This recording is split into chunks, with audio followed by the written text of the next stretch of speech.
नमस्कार दोस्तों, चर्चा देश के यूट्यूब चैनल में आपका बहुत बहुत स्वागत है। आज चर्चा करेंगे कर्नाटक के चुनावों पर, थोड़ी बहुत राजस्थान पे भी चर्चा करेंगे और कुछ अन्य छोटी मोटी खबरें, लेकिन मुख्य रूप से कर्नाटक और राजस्थान पे। देखिए, कर्नाटक का चुनाव बहुत पास है, बहुत बड़ा राज्य है, 224 सीटों का राज्य है, 113 पर बहुमत मिलती है। 2018 में आप सबको पता है किस तरह से हंग असेंबली आई थी, जेडीएस और कांग्रेस ने मिलकर वहां सत्ता बनाई थी। जेडीएस और कांग्रेस ने मिलकर वहां सत्ता बनाई थी और उसके बाद 2019 के अंदर ही बीजेपी ने सरकार बना ली थी अपनी कर्नाटक के अंदर। महज एक साल वो सरकार चल पाई थी, एक साल से भी कम, और कुछ कांग्रेस के विधायक हो गए थे। फिर येडियुरप्पा सीएम बने थे, उसके बाद 3 साल येडियुरप्पा सीएम रहे और उसके बाद 2021 में सीएम बने बसवराज बोम्मई और 2 साल से वो मुख्यमंत्री है। लेकिन 29 लोकसभा सीटें हैं। आप इस राज्य की महत्वता बीजेपी के लिए इस तरह से समझ सकते हैं कि दक्षिण में ये बीजेपी का एक प्रवेश द्वार है। तेलंगाना, कर्नाटक सबसे पहला राज्य है जहां बीजेपी की सत्ता में है। अभी तक पूर्ण बहुमत नहीं मिला है बीजेपी को कर्नाटक में। कर्नाटक में एक दिक्कत ये भी है कि देवराज अरस 1978 एक मुख्यमंत्री थे जो रिपीट हुए थे, उनके बाद कोई मुख्यमंत्री रिपीट नहीं हुआ है। यानी कि 30-35 साल से किसी भी मुख्यमंत्री की किसी भी सरकार रिपीट नहीं होती जनरली। इस बार स्थिति क्या है, बीजेपी के लिए इतनी आसान राह नहीं होगी। क्यों आसान राह नहीं होगी? बड़ा राज्य है, पीएम नरेंद्र मोदी रैली करने वाले हैं, 20 अमित शाह रैली करने वाले हैं, योगी आदित्यनाथ रैली करने वाले हैं, हिमंता बिस्वा शर्मा रैली करने वाले हैं, राजनाथ सिंह रैली करने वाले हैं। लेकिन आसान राह क्यों नहीं होगी? देखिए, बीजेपी के खिलाफ जो मुद्दे जाते हैं, सबसे पहले उन पर चर्चा करते हैं। 40% कमीशन, भ्रष्टाचार, जो कांग्रेस आरोप लगा रही है। वैसे सिद्धरामैया जो कांग्रेस के मुख्यमंत्री थे, उनके जमाने में भी कितने भ्रष्टाचार हुए थे ये सब जानते हैं। लेकिन भ्रष्टाचार का मुद्दा इस बार कर्नाटक में छाया हुआ है। वैसे कर्नाटक में भ्रष्टाचार कोई मुद्दा नहीं होता, क्योंकि सारी की सारी पार्टियां वहां भ्रष्टाचार में लिप्त है। यानी कि बड़े नेता, उस पार्टी के स्थानीय नेता, आला कमान की बात नहीं कर रहा, तो कर्नाटक के अंदर भी भ्रष्टाचार बड़ा मुद्दा नहीं होता। लेकिन इस बार कांग्रेस ने मुद्दा बनाया है। राहुल गांधी अभी कांग्रेस कैंपेन करने आए हुए थे, तो उन्होंने इसी बात पर हमला बोला, कर्नाटक में चोरी की सरकार है, कर्नाटक में एमएलए खरीदे, इस तरह के आरोप वहाँ पे बीजेपी पर लगाए। कोई काम नहीं किया, मोदी सरकार पर निशाना साधा, ये कर्नाटक में राहुल गांधी ने कहा है। अब नरेंद्र मोदी, अमित शाह जब कर्नाटक आ रहे हैं, जेडीएस पर हमला बोल रहे हैं, कांग्रेस को चोर बता रहे हैं, डीके शिव कुमार के भ्रष्टाचार का मुद्दा उठा रहे हैं, अपनी योजनाएं गिना रहे हैं और दूसरे मुद्दे भी गिना रहे हैं। लेकिन भ्रष्टाचार का ये मुद्दा बीजेपी के लिए भारी पड़ सकता है। दूसरा मुद्दा है टिकट। देखिए, टिकट इस बार बहुत काटे हैं बीजेपी ने। 121 सीटों पर 224 में से टिकट काट दिए हैं बीजेपी ने। जगदीश शेट्टार, पूर्व मुख्यमंत्री कर्नाटक के, कांग्रेस में चले गए हैं, उनका टिकट काट दिया था बीजेपी ने। लक्ष्मण स्वादी कांग्रेस में चले गए हैं बीजेपी छोड़कर। 2 बड़े नेता कांग्रेस में जा चुके हैं। इसके अलावा ईश्वरप्पा, बीजेपी के दिग्गज नेता, पूर्व मंत्री, बहुत बड़े नेता, उनके बेटे चुनाव लड़ रहे हैं। इस बार वो चुनाव नहीं लड़ रहे हैं। पार्टी को उन्होंने पत्र लिखकर मना किया। पार्टी की पॉलिसी है, या तो आप लड़ें या परिवार में से कोई लड़े, परिवार एक टिकट। इसके अलावा पूर्व मुख्यमंत्री बीएस येडियुरप्पा, जो चुनावी टिकट के वहाँ पे मेंबर हैं, टिकट बंटवारे के आला कमान में दिल्ली में, वो अपने बेटे को चुनाव लड़ा रहे हैं इस बार, विजेंद्र को। खुद चुनाव नहीं लड़ रहे हैं। परीक्षा होनी है बसवराज बोम्मई की। तो ये है बीजेपी के लिए दिक्कत, एक टिकट बंटवारा, एक भ्रष्टाचार। जो बीजेपी की ताकत है वो है आरक्षण। बहुत बड़ा दाव चला है बीजेपी ने वोकालंगा और लिंगायत समुदाय को आरक्षण देकर। वोकालंगा समुदाय वैसे बीजेपी से दूर रहा है, लेकिन लिंगायत बीजेपी का पारंपरिक वोटर रहा है। वोकालंगा समुदाय की बात करूं तो जेडीएस की ओर ये जाता रहा है लगातार। और मंडिया इलाका जो है, एक सीट है कर्नाटक की, वोकालंगा समुदाय बहुल सीट है, यहाँ से बीजेपी ने 2019 में जीत दर्ज की थी। इसके अलावा ओल्ड मैसूर इलाका जो है, 89 सीट इस इलाके में आती है। बेंगलुरु भी यहाँ से आता है, 28 सीटें बेंगलुरु में है।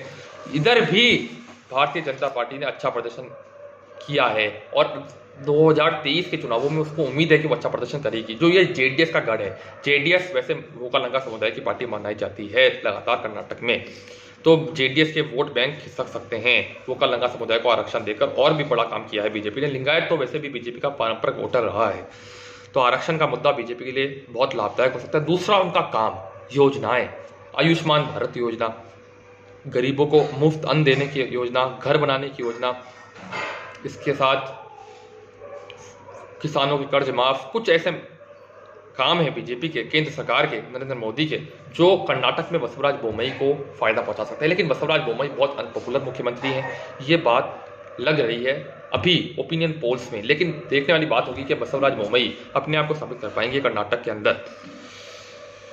इसके बाद कांग्रेस की बात करूं तो कांग्रेस इस बार कर्नाटक में पहले से कई अच्छी स्थिति में है। 2019 में की सरकार चले गई थी, कुमारस्वामी के साथ सरकार थी, जेडीएस के साथ सरकार थी। अब की बार दो नेता हैं, सिद्धरमैया पूर्व मुख्यमंत्री और डीके शिव कुमार प्रदेश अध्यक्ष। दोनों में से कोई एक मुख्यमंत्री बनना चाहता है, मतलब दोनों मुख्यमंत्री बनना चाहते हैं, लेकिन कोई एक मुख्यमंत्री बनेगा और संभावना ये है कि सिद्धरमैया मुख्यमंत्री बन जाए। हालांकि डीके शिव कुमार ने कहा कि मल्लिकार्जुन खड़गे में मुख्यमंत्री हो सकते हैं, एक अजीब बात उन्होंने कह दी है।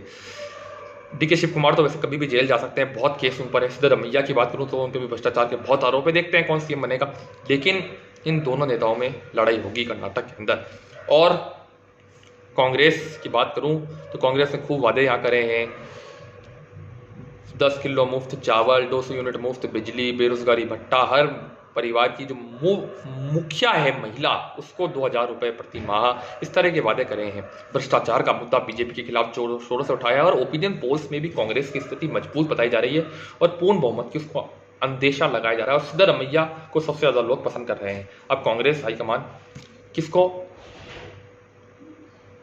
सीएम बनाता है, देखने वाली बात होगी। अब तीसरी जो पार्टी है, बहुत महत्वपूर्ण पार्टी, किंग मेकर है, अब की बार स्थिति बहुत खराब है उसके लिए। जेडीएस, जनता दल सेकुलर, पूर्व प्रधानमंत्री एच डी देवेगौड़ा की पार्टी है। कुमारस्वामी पूर्व मुख्यमंत्री, उसके चीफ हैं, सीएम के चेहरा है। वैसे इस बार एक बड़ा दाव उन्होंने चला है कि एक मुस्लिम को सीएम बनाएंगे, तो सीएम के चेहरा तो कुमारस्वामी नहीं है। जेडीएस ने कहा है, अब बनाएंगे या नहीं बनाएंगे चुनाव के बाद पता चलेगा, लेकिन उन्होंने कहा है कि एक मुस्लिम को सीएम बनाएंगे। कादरी साहब को जो अवार्ड दिया था बीजेपी ने, उसके बाद भी विपक्ष की हालत बहुत खराब है। अल्पसंख्यकों में एक अच्छा मैसेज गया है इससे। अब बात करूं जेडीएस की, तो जेडीएस यहाँ पर एक किंग मेकर है और लगातार 30-35 सीटें जीतती है और अपनी स्थिति में कहीं ना कहीं ये मजबूती लाती है। कैसे 35 सीटें लाती है, हंगर फैमिली आती है तो किसी के साथ जाती है, किसी के साथ जाती है, इसी के तरह जेडीएस काम करती आई है लगातार। तो ये एक किंग मेकर है, इसको मेजोरिटी मिलने का तो सवाल नहीं दिखता, लेकिन शायद ये एक किंग मेकर है। और अमित शाह ने बड़ी बात की है, उन्होंने कहा है कि जेडीएस को वोट देना मतलब कांग्रेस को वोट देना, यानी कि जेडीएस हमेशा कांग्रेस के साथ चली जाती है लगातार चुनावों के बाद। जेडीएस की बात करूं तो परिवार में बहुत झगड़े हैं। जो पूर्व मुख्यमंत्री हैं एच डी कुमारस्वामी, उनके बड़े भाई रेवन्ना अपनी पत्नी को हासन से टिकट देना चाहते हैं, लेकिन कुमारस्वामी पहले ही किसी नेता को कह चुके हैं कि उनको टिकट देंगे। अब वो मुद्दा तो सुलझ चुका है, हासन सेठ को टिकट मिल भी चुका है, लेकिन रेवन्ना साहब की पत्नी को। लेकिन कर्नाटक के अंदर परिवारवाद के अंदर उलझी हुई है जेडीएस पार्टी और बीजेपी ने भी लगातार इस पर तीखा तंज कसा है, भ्रष्टाचार और परिवारवाद पर जेडीएस के खिलाफ। जेडीएस की बात करूं तो जेडीएस के लिए राह आसान नहीं है। वोकालंगा समुदाय की 89 सीट्स, जो ओल्ड मैसूर इलाका है, यहाँ पर वोकालंगा समुदाय का वोट सीधे सीधे तौर पर शिफ्ट हो सकता है बीजेपी के लिए। तो जेडीएस के लिए लड़ाई अस्तित्व बचाने की है। कर्नाटक में वोटिंग जो होनी है वो 10 मई को होनी है और नतीजे 13 मई को आने। याद रखिए 10 मई को वोटिंग है, 224 सीटों पर मतदान होगा और 13 मई को नतीजे आएंगे कर्नाटक के अंदर। देखने वाली बात होगी कौन जीतेगा कर्नाटक का ये बड़ा चुनाव। 29 लोकसभा सीटें कांग्रेस जीतती है, 2024 के लिए अच्छा संदेश जाएगा।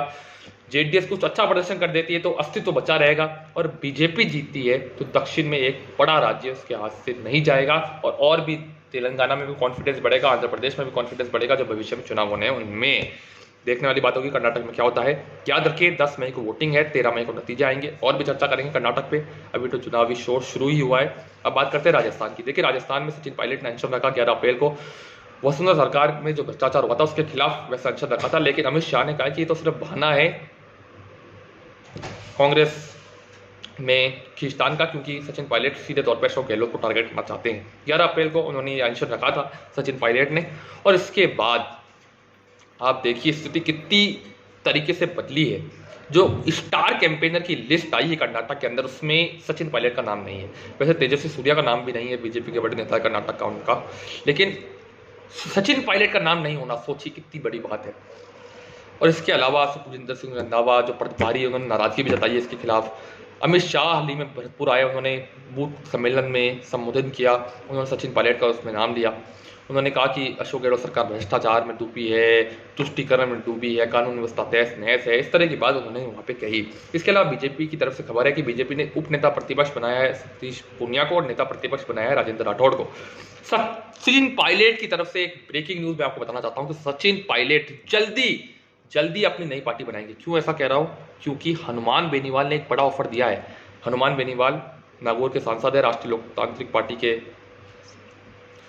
अध्यक्ष हैं। उन्होंने कहा है कि सचिन पायलट हमारे साथ आ जाए। सचिन पायलट आरएलपी यानी कि बेनीवाल साहब की पार्टी, आम आदमी पार्टी, बीएसपी, सपा, बीटीपी, जो भी छोटी मोटी पार्टियां हैं वहाँ पे कर्नाटक में, सब मिलकर एक तीसरा फ्रंट बनाएगी, बीजेपी कांग्रेस को हराएगी। ये बात की है हनुमान बेनीवाल ने। लेकिन नागौर के बाहर हनुमान बेनीवाल का कोई अस्तित्व है नहीं। बड़ी बड़ी बातें बहुत करते हैं लेकिन जोश बहुत है हनुमान बेनीवाल में। जवान किसान के मुद्दों पर हमेशा राजस्थान में सक्रिय रहे हैं। लेकिन देखने वाली बात होगी कि वो किस तरह से अपनी पार्टी खड़ी कर पाएंगे। अगर सचिन पायलट अगर अपनी नई पार्टी बना लेते हैं तो निश्चित रूप से कांग्रेस के लिए बहुत बड़ा झटका होगा। क्या जादूगर कोई जादू चलेंगे अशोक गहलोत? क्या सचिन पायलट को रोक पाएंगे या कांग्रेस रोक पाएगी? क्या बनाने की कोशिश होगी? ये बड़ी बात है क्योंकि कांग्रेस की मानसिकता ये नहीं लग रही। कांग्रेस ने स्टार कैंपेनर नहीं बनाया उनको, तो ये एक बहुत चिंताजनक खबर है कांग्रेस के लिए। अब बात करते हैं कुछ और अन्य छोटी मोटी खबरों की। देखिए, अरविंद केजरीवाल की ओर से खबर आई है। अरविंद केजरीवाल को सीबीआई का समन मिला है। हालांकि वो जेल नहीं गए हैं, अभी पूछताछ जारी है शराब घोटाले में केस में। एक और खबर आई है अजीत पवार को लेकर। अजीत पवार कभी भी बीजेपी में जा सकते हैं, एनसीपी के बड़े नेता हैं, कभी भी बीजेपी में जा सकते हैं। बड़ी ब्रेकिंग न्यूज़ हमारे चैनल पे आपको दे रहा हूँ। अभी इस पर कंफर्मेशन नहीं है लेकिन संजय रावत ने कहा है कि वो एनसीपी में जा सकते हैं। उनके खिलाफ ईडी के जो केस थे वो पोस्टपोन हो चुके हैं, बात बताई जा रही है। इसके बाद बात करेंगे नीतीश कुमार की। नीतीश कुमार साहब दिल्ली आए अभी हाल ही में, राहुल गांधी से मुलाकात की, खड़गे साहब से मुलाकात की, केजरीवाल से मुलाकात की, एक विपक्षी एकता की उन्होंने वहाँ पे चर्चा की है। देखिए, नीतीश कुमार चाहते हैं कि विपक्ष एकजुट हो। अब वो कह रहे हैं कि नवीन पटनायक से मिलेंगे, उड़ीसा के जो सीएम हैं केसीआर से मिलेंगे, जगन मोहन रेड्डी से मिलेंगे, इसके अलावा अखिलेश यादव से मिलेंगे, ममता बनर्जी से मिलेंगे और सबको कांग्रेस के साथ राजी करने के लिए वो तैयार होंगे। यानी कि कांग्रेस और सब एक साथ चुनाव लड़ेंगे। कांग्रेस और पूरा विपक्ष एक साथ बीजेपी के खिलाफ चुनाव लड़ेगा। चेहरा कौन होगा ये पता नहीं है। राहुल गांधी की सदस्यता रद्द हो गई, आप सबको पता है, तो उन्होंने अपना बंगला भी खाली कर दिया है। ये थी पॉलिटिकल न्यूज़। और आपको ये कैसा वीडियो लगा? कर्नाटक में क्या होगा? राजस्थान की राजनीति में बड़ा हंगामा होने जा रहा है। सचिन पायलट अपनी नई पार्टी बनाएंगे, बहुत जल्द आपको खबर आएगी। अब हमारे चैनल में आपको प्रिडिक्शन के साथ कह रहा हूँ। और कर्नाटक में कौन चुनाव जीतेगा, बीजेपी के लिए राह आसान नहीं है। कांग्रेस अपने अंदरूनी झगड़े में लगी हुई है। क्या सब कुछ सही रहेगा? देखने वाली बात होगी। मोदी साहब क्या कुछ कमाल कर पाएंगे, ये देखने वाली बात होगी। जेडीएस कितना कुछ अपना अस्तित्व बचा पाएगी। वोकालंगा समुदाय क्या बीजेपी की ओर शिफ्ट हो जाएगा पूरी तरह से? और आरक्षण का मुद्दा, लिंगायत और वोकालंगा समुदाय को बीजेपी के लिए कितना मददगार रहेगा? तो ये थी आज की खबरें। आपको ये वीडियो कैसा लगा आप अपने कमेंट में दीजिए। ज़्यादा से ज़्यादा वीडियो को शेयर कीजिए, लाइक कीजिए, सब्सक्राइब कीजिए। जय हिंद, जय भारत।